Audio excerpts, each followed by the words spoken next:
సమాజంలో ఒక సమూల మార్పుల కొరకు కట్టుబడి ఉన్నటువంటి ఒక సంఘం. కార్మికులకు వేతనాలు, కార్మికులకు మెరుగైన సౌకర్యాలు, ఈ దేశంలో ఉన్న కోట్లాది శ్రామిక వర్గ ప్రధానికానికి కనీస ఆదాయాలు, వీటి కొరకు పోరాడుతూనే సమాజంలో చైతన్యం కొరకు, సామాజిక అణచివేతకు వ్యతిరేకంగా, ఆర్థిక అణచివేతకు వ్యతిరేకంగా ఒక విరోచితమైన పాత్ర పోషించినటువంటి మహాసభలకు ఒక విశిష్టమైన ప్రాశస్త్యం ఉంది. తెలంగాణ గడ్డకు ఒక ప్రత్యేకత ఉంది. తెలంగాణ గడ్డ చైతన్యాలకు, పోరాటాలకు మారుపేరు. తెలంగాణ ప్రజలు ధిక్కార స్వరానికి మారుపేరు. తెలంగాణ సమాజం ప్రశ్నించే చైతన్యానికి మారుపేరు. అందువల్ల ఇలాంటి గడ్డపైన ఇలాంటి సమాజం సిఐటియు లాంటి సంఘాలను ఆదరిస్తుందని ఆశిస్తూ, ఆదరించాలని కోరుకుంటూ ఈ మహాసభ సందర్భంగా కార్మిక వర్గం ముందున్న ఒక విస్తృతమైన కర్తవ్యాలని గుర్తు చేసుకోవాల్సిన సమయం కూడా. ఇంతదాకా మిత్రులు చెప్పారు, దేశంలో అసమానతలు ఏ స్థాయికి పెరిగాయని. కేవలం ఒక 119 మంది పెద్ద పెద్ద పారిశ్రామికవేత్తలకు రోజు ఆదాయం 2100 కోట్లు.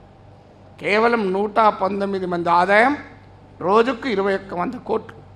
కానీ ఈ దేశంలో కోట్లాది మంది ప్రజలు మాకు కనీస వేతనం కావాలి అని పోరాడారు. విచిత్రం ఏంటంటే, ఒకవైపు ప్రభుత్వం మీకు 50 ఏళ్ళు దాటితే 3000 ఇస్తాం, ఉద్యోగం రాకపోతే 3000 ఇస్తాం, మీరు డాక్రా గ్రూప్లో చేరితే ఇంత ఇస్తాం, మీకు పొలం ఉంటే సార్ అంత ఇస్తాం, మీకు ఉచితంగా 6000 నెలకి ఇస్తాం, మీరు ఏం పని చేయకుండా ఇంట్లో పండుకొని మీకు డబ్బులు ఇస్తాం, పన్నందుకు 2000 ఇస్తాం, లేచినందుకు 3000 ఇస్తాం, నడిచినందుకు 4000 ఇస్తాం, నడవనందుకు 10,000 ఇస్తాం. ఇలా చెప్తున్న రోజుల్లో బతుకుతున్నాం. అరే ఇవన్నీ కాదయ్యా, మేము పని చేస్తాం, మాకు కనీస వేతనం 18,000 ఇవ్వండి, అది మాత్రం ఇవ్వమంటున్నారు. అసలు నిజంగా నాకు విచిత్రం కూడా వేస్తుంది. అంటే ఈ దేశంలో రైతులు, కార్మికులు ఏం చేయాలి? పని చేయకుండా ఇంట్లో కూర్చుంటే ఎవడో 2,000, 3,000, 5,000 ఇస్తాడు. ఇది కాదు, ఈ దేశంలో మా శ్రమతో సంపద సృష్టిస్తాం, ఆ సంపదలో న్యాయమైన వాటా కావాలి అని అంటున్నాం.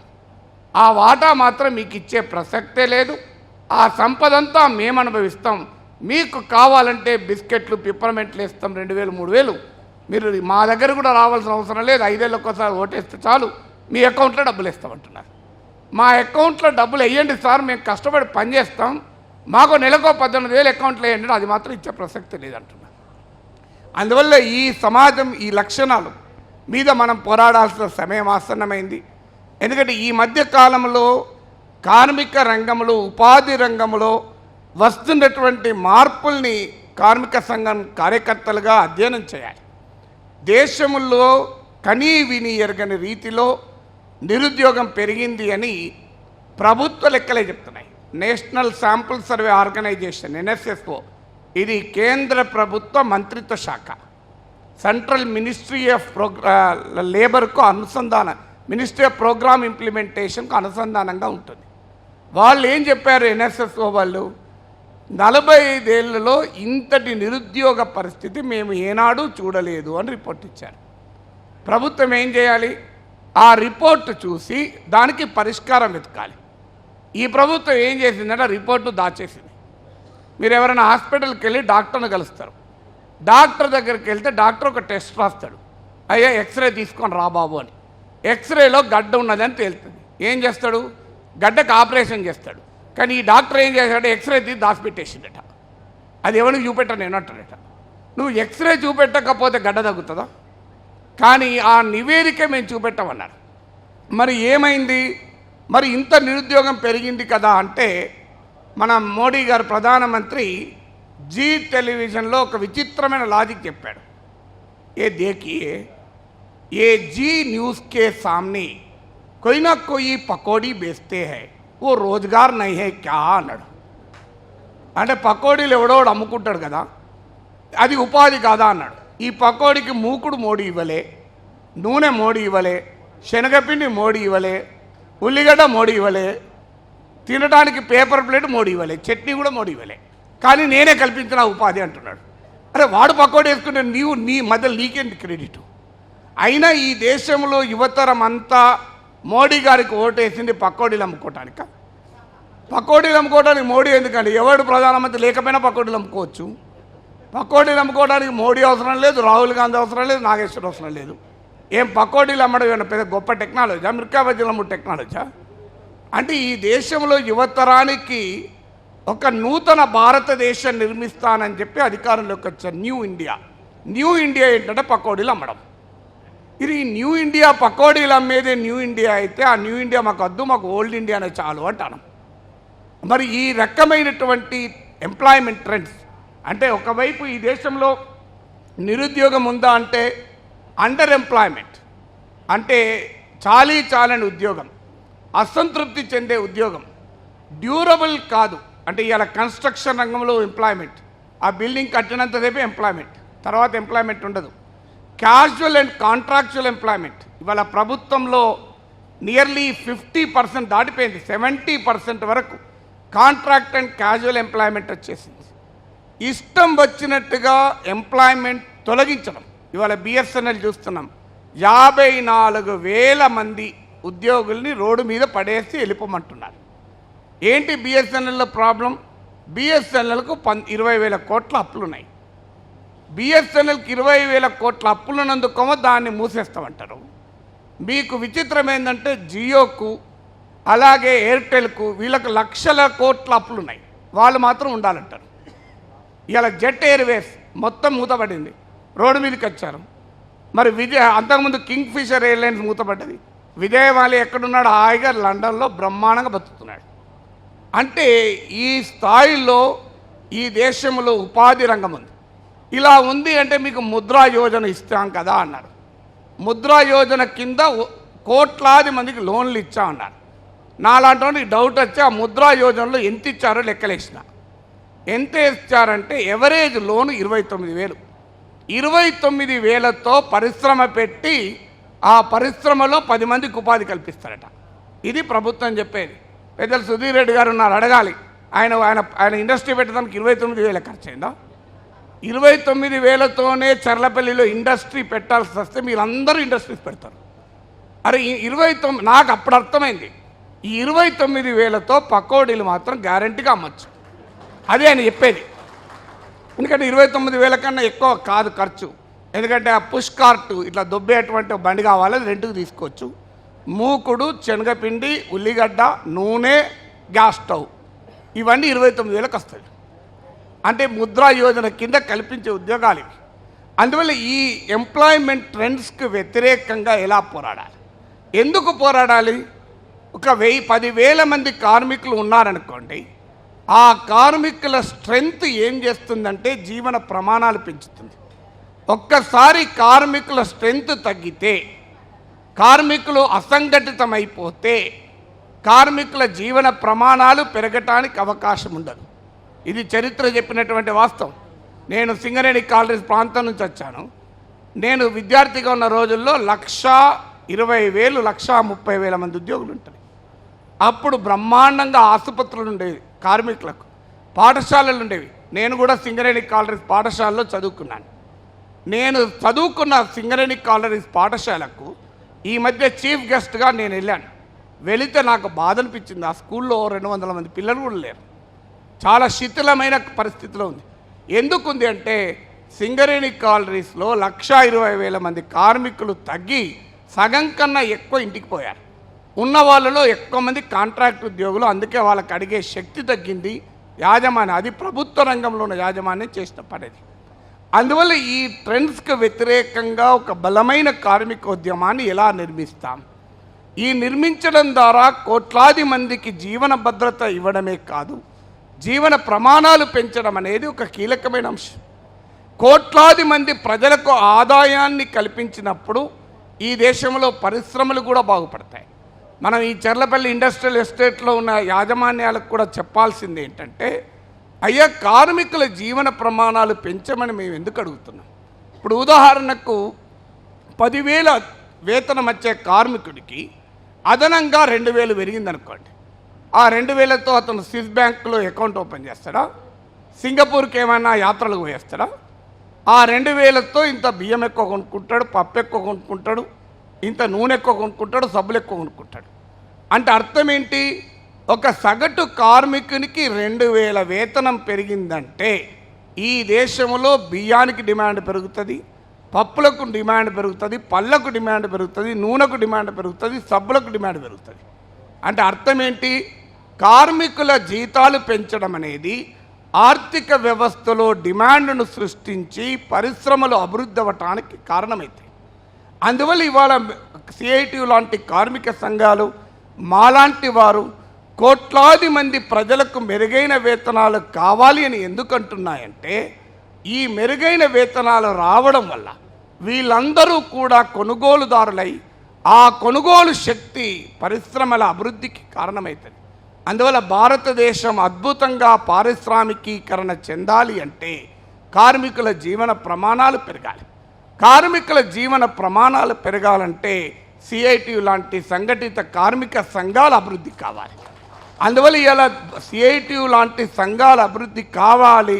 ఎందుకు అంటే ఈ దేశంలో పరిశ్రమలు డెవలప్ కావాలి, ఈ దేశ పారిశ్రామికీకరణ కలగాలి, ఈ దేశ పరిశ్రమలకు బ్రహ్మాండంగా వారు ఉత్పత్తి చేసే వస్తువులకు సేవలకు డిమాండ్ పెరగాలి, వాళ్ళు సంపద సృష్టించాలి, ఆ సంపదలో న్యాయమైన వాటా మళ్ళీ కార్మికులకు రావాలి అనే ఒక అద్భుతమైన అర్థశాస్త్రాన్ని మేము చెప్తున్నాం.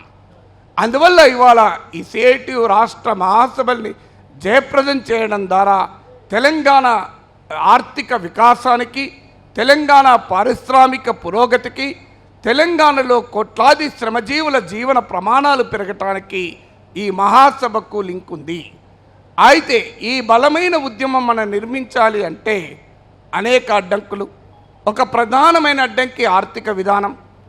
ఆర్థిక విధానం సంఘటిత రంగాల్ని అసంఘటితంగా మారుస్తుంది. ఇవాళ అనేక రంగాల్లో, ప్రైవేట్ ఆసుపత్రుల్లో, స్కూళ్ళల్లో, షాపింగ్ మాల్లలో, మల్టీప్లెక్స్ల్లో అనేక చోట్ల కొత్త ఎంప్లాయ్మెంట్ క్రియేట్ అవుతుంది. చివరకు ఐటీ లాంటి రంగాల్లో కూడా ఇవాళ వేల సంఖ్యల్ని ఇష్టం వచ్చినట్టుగా ఉద్యోగాల నుంచి తొలగించేటువంటి వాతావరణం వచ్చింది.